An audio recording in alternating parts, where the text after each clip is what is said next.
Back home now, has Opposition Leader Peter Dutton damaged his chances of becoming Australian Prime Minister after what was a controversial week in Canberra? Joining me live is Hawker Britton co-founder Bruce Hawker. Bruce, welcome to the studio. Thanks, Tim.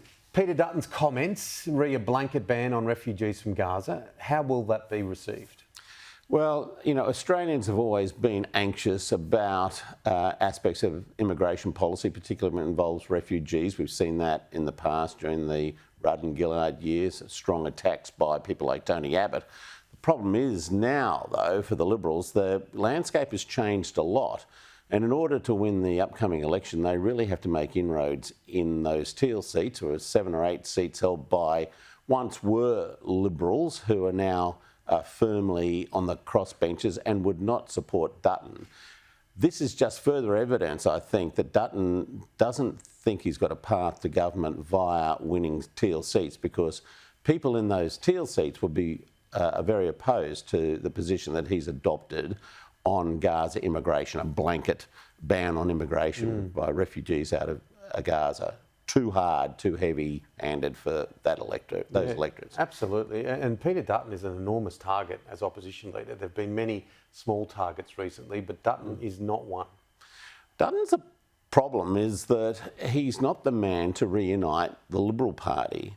And when you look at the way in which Morrison left the Liberal Party, it is terribly divided. I liken it sometimes to the way Labor was left after the splits with the DLP back in the 1950s. A large section of that electorate, which voted for the Liberals before, socially progressive, fiscally conservative, are now nowhere to be seen in the Liberal voting bloc, or in the policies that under Dutton the Liberal Party is pursuing. So in order to form government, he has to take a much more circuitous route via Labor electorates, and that's not easy either. The debacle in New South Wales doesn't help the reputation of the Liberals either. I mean, that's another story. Yeah, we'll talk about that another day. Let's head to America, because Kamala Harris and her deputy have all the momentum in the United States. The debates will be pivotal.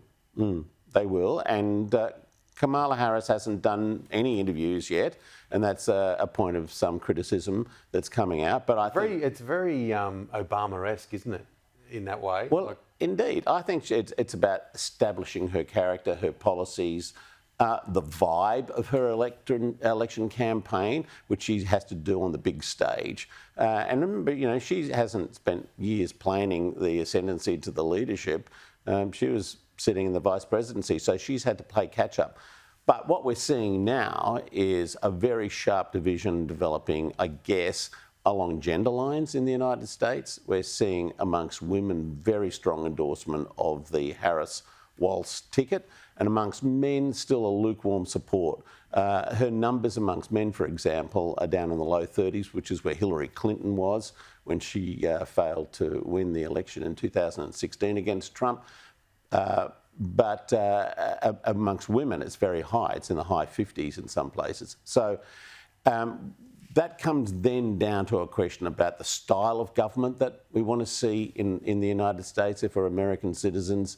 And there is a big spike in support of this idea that, you know, she's more inclusive, that she's got this joyous campaign, as Walz describes, as against the more misogynistic, boorish sort of attitudes of people like Trump and Vance, who have continued to persecute or prosecute a case against her around, you know, her being dumb, her being, you know, low IQ, the whole thing about the childless cat owning women. Very bad introduction to the campaign for Vance. All these things are making it very interesting, but it's going to go down to the wire. Oh, it sure will. And one of the other things is the youth vote. Like, the youth of the United States have traditionally been quite ambivalent to heading to the electoral office and voting. But if Taylor Swift comes on board, and it's a very modern campaign, if that all comes on board and they can all mob, if it's a thing to go and vote, it'd be huge. Then young people will. And that's what we see. And of course, this TikTok campaigning that we're seeing now coming out of the Harris campaign, all aimed at young people. You know, Biden was not switching them on at all. And I think most of them were probably planning to stay at home. There are complexities in the youth vote because of Gaza, particularly. That Biden was seen to be, too conservative on the question of Gaza by a lot of young people. So that was probably not meaning they were going to vote for Trump, but they were more likely just to stay at home. And as we've got to remember, in the United States, it's not just about voting, it's about actually registering and then turning up on the day. It's not compulsory. No, absolutely. Absolutely. It's fascinating. We'll talk real soon. Thank you. Thank you, Bruce.